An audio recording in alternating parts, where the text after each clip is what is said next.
Hello everyone, welcome to CUET hunters. आज से हम अपना प्रिपरेशन शुरू करने वाले for the history CUET PG 2026। तो आज से हम शुरू कर रहे हैं हमारा प्री हिस्ट्री वाला एंशिएंट का थोड़ा सा पार्ट, जिसके अंदर हम अच्छे से समझेंगे कि what is pre history, Palaeolithic, Mesolithic. बहुत कंफ्यूजिंग होता है। न्यूलिथिक रिवोल्यूशन क्या होता है, गोल्डन साहब के इस पे क्या व्यूज थे, किस न्यूलिथिक रिवोल्यूशन क्या होता है, डिफरेंट डिफरेंट चीज़ें हम इस टॉपिक में पढ़ेंगे।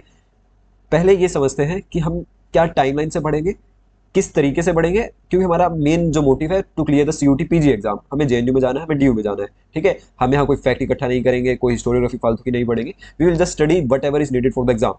तो हम शुरू करते हैं। We will start our history. सबसे पहले बात करते हैं, तीन पार्ट्स में हमारे डिवाइड हम करके चलेंगे, एंशिएंट, मेडिवल एंड मॉडर्न। ठीक है, एंशिएंट की भी बात करें हम, सबसे पहले हम प्री हिस्ट्री पढ़ रहे हैं।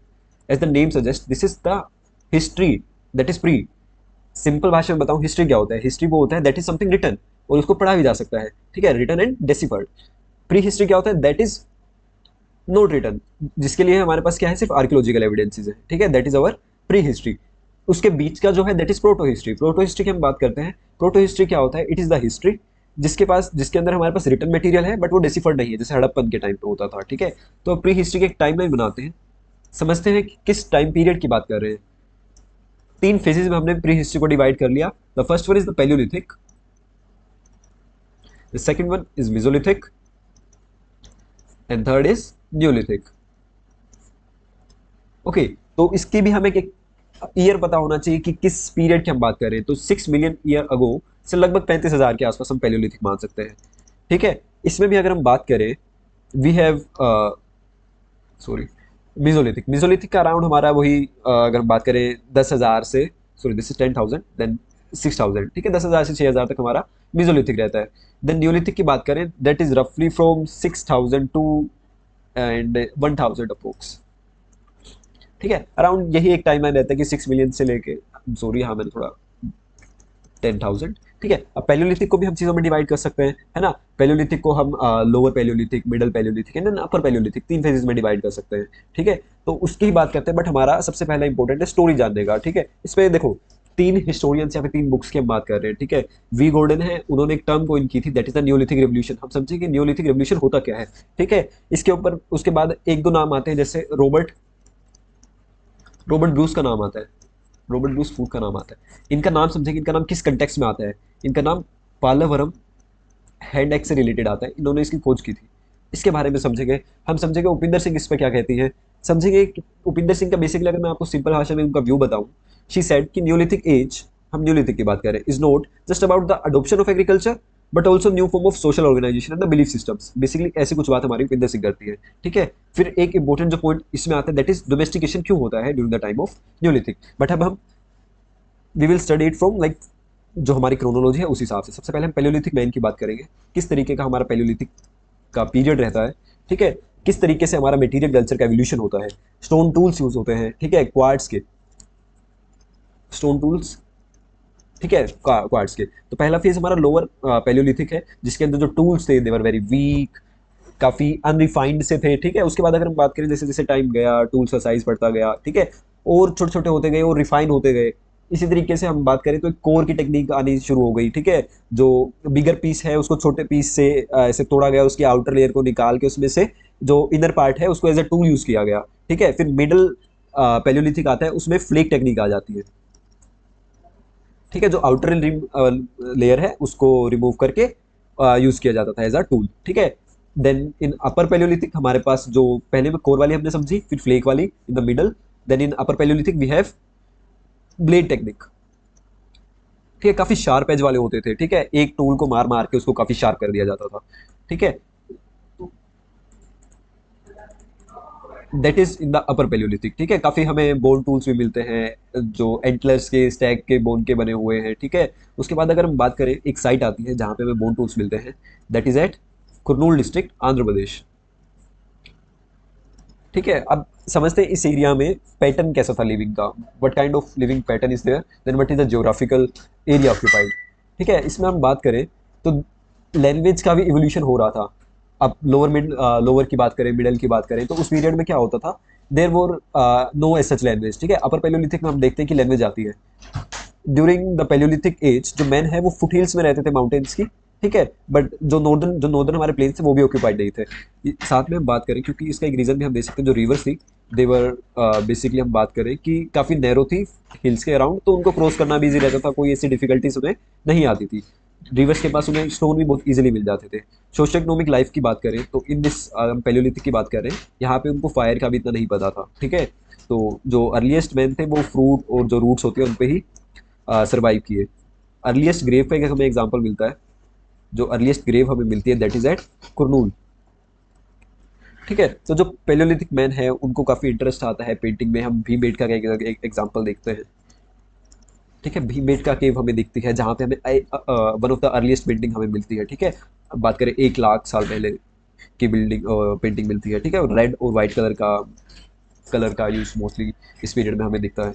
ठीक है, तो यहाँ पे हमें डांसिंग सीन्स मिलते हैं, म्यूजिक के प्रति अवेयरनेस थी, डांसिंग थी। ठीक है, then we just have two things left. The first one is the mesolithic age and the second one is the neolithic age. तो एक साइड हम मेसोलिथिक के बारे में बनाते हैं, then on the other side we have neolithic. We are doing very comprehensively here. We have a very elaborate course, जिसके अंदर हम बात करेंगे कि लाइक हम मेसोलिथिक कोई 2 घंटे में कर रहे हैं या फिर न्यूलिथिक कोई 2-3 घंटों में कर रहे हैं। ठीक है, तो मेसोलिथिक की बात करते हैं। सेम सेम फैक्ट है, किस तरीके से इवोल्यूशन होता है। यहाँ पे हमें थोड़ा बेटर क्वालिटी ऑफ क्वार्ट्स मिलता है। ठीक है, यहाँ पे हमें कुछ स्टोन टूल्स और मिलते हैं, जैसे हम बात करते हैं जास्पर की, जैसे हम बात करते हैं फ्लिंट की, जैसे हम बात करते हैं चर्ट की। ठीक है, इनका भी यूज़ होना शुरू हो गया जब हम स्टोन टूल्स बनाते थे। ठीक है, they were very small in size. ठीक है, इनकी साइज इतना कम होता था, देवर अराउंड 3 सेंटीमीटर। इतनी कम साइज होने की वजह से इनको माइक्रोलिथ्स बोला जाता था। ठीक है, दे आर यूज ऐसे डंडा और उसके ऊपर ऐसे एरो की तरह इनको यूज़ किया जाता था। ठीक है, इनको एरो हेड्स में या फिर स्पीयर हेड्स में यूज़ किया जाता था। ठीक है, अगर इनके पैटर्न की बात करें, किस तरीके से इनका लाइफ था, किस तरीके से जीते थे, इनका सब्सिस्टेंस कैसे था। ठीक है, तो सबसे पहला जो हमें एविडेंस मिलता है मेसोलिथिक लाइफ का, that is at the Kalpi. हाँ, तो यहाँ पे हमें कल्पी में सबसे पहला एग्जाम्पल मिलता है। यहाँ पे अगर हम बात करें that is in the Jalaun UP district. ठीक है, उसके बाद हमें और एग्जाम्पल मिलते हैं Mahadev and then Sarai Nahar Singh. These are the Mesolithic sites. Okay, then we have other evidences. हम बागोड़ की बात करते हैं, बागोड़ हमारा राजस्थान में है। आदमगढ़ की बात करते हैं, बागोड़ है, then we have Adamgarh. Okay, these are the areas. उसके बाद और भी, जैसे हमें वेस्ट बंगाल तक हमें साइट्स दिखती है, बीरवानपुर एक साइट है। ठीक है, तो देर आर मेनी साइट जो हमारे मेसोलिथिक से एसोसिएटेड है। Now come to the neolithic one वाला पार्ट। ठीक है, तो इस टाइम पे जो न्यूलिथिक मैन है उसने ऑलमोस्ट इंटायर इंडियन सबकॉन्टिनेंट पे एक तरीके से ऑक्यूपाइड दैट पार्ट। इसमें जो houses they were built of sun dried bricks. ठीक है, पेट ड्वेलिंग प्रैक्टिस होनी शुरू हो गई थी, गड्ढे खोद के उसके अंदर रहना। ठीक है, क्योंकि वो थोड़े गर्म रहते हैं। ये वाला एग्जाम्पल हमें कश्मीर में मिलता है। ठीक है, now come to the major points जो जहाँ से क्वेश्चन आते हैं। ठीक है, that is the socio economic life.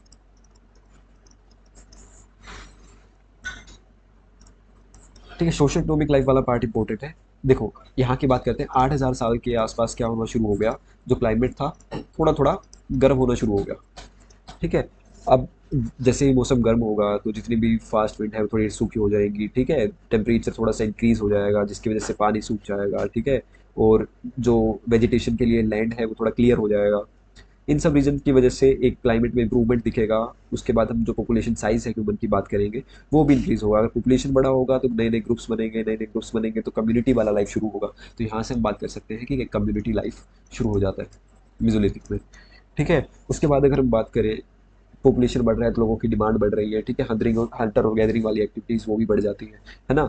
तो इसकी वजह से जो मैन है उन्होंने एनिमल्स को पालना शुरू कर दिया है। ठीक है, क्योंकि पॉपुलेशन में एकदम से बूस्ट आ गया है।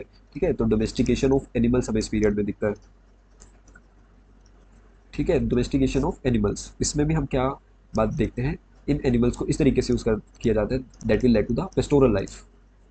है ना, पेस्टोरल लाइफ एक शुरू हो जाती है ड्यूरिंग द मेसोलिथिक पीरियड। ठीक है, जो ये डोमेस्टिकेटेड जितने भी एनिमल्स हैं, जैसे गोट हो गया, शीप हो गया, सबसे ज़्यादा कॉमन जो होते हैं, इनको डोमेस्टिकेट किया गया है डेली नीड के लिए। ठीक है, अब उसके बाद अगर हम देखें तो जो इकोनॉमी है वो भी काफ़ी सब्सिस्टेंट थी, सरप्लस नहीं था। है ना, तो इस पीरियड में एक और इम्पोर्टेंट डिस्कवरी होती है, that is the discovery of fire. ठीक है, 10 मिनट। हाँ, तो ये काफ़ी कन्वीनियंट हो जाता है, काफ़ी सेफर हो जाता है। इसके बाद क्या होता है, जो अ, खाने को पकाकर एक तरीके से रोस्ट कर कर रोस्टेड फूड लोगों को देना शुरू, मतलब एक तरीके से पकाने लग जाते हैं। ठीक है, इस टाइम पे जो स्पीयर्स हैं वो यूज़ किए जाते हैं एनिमल्स को हंट करने के लिए। देन हम बात करें बो एंड एरो। ठीक है, तो बो एंड एरो की अगर हम बात करें तो उनका एक यूज़ किया जाता है ड्यूरिंग द मेसोलिथिक पीरियड। ठीक है, न्यूलिथिक एज की बात करें तो इसमें एक टर्म आती है, that is the neolithic revolution. ठीक है, that is coined by V Gordon Sheldon.